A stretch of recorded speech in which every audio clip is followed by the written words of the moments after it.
Indie கூட்டணியிலிருந்து முழுமையா வெளியேறிட்டோம் அப்படின்னும் 2024 மக்களவை தேர்தலுக்காக மட்டுமே கூட்டணியில இணைந்தோம் அப்படின்னு ஆம் ஆத்மி அதிகாரப்பூர்வமா அறிவித்துள்ளது.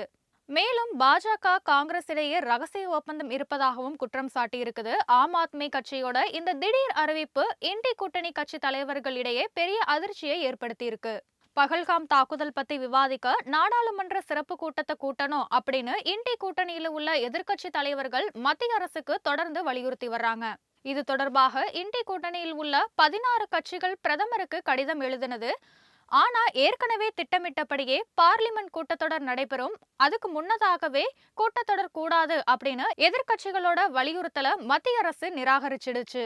இந்த நிலையில தான் எதிர்க்கட்சிகளோட தலையில குண்டை தூக்கி போட்டது போல இண்டி கூட்டணியில இருந்து முற்றிலும் விலகிட்டோம் அப்படின்னு ஆம் ஆத்மி அதிகாரப்பூர்வமா அறிவித்துள்ளது.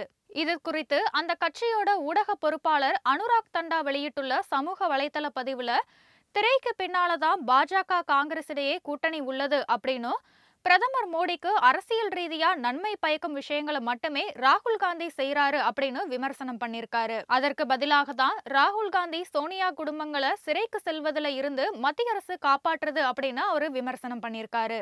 ராகுல் மோடி இருவரும் மேடைகள்ல வேணும்னா எதிரிகளா இருக்கலாம், ஆனா அரசியல் நீடிக்க இருவரும் ஒருவருக்கு ஒருவர் உதவி செய்து உத்தரவாதம் அளிப்பவர்களா மாறிட்டாங்க அப்படின்னு தெரிவிச்சிருக்காரு.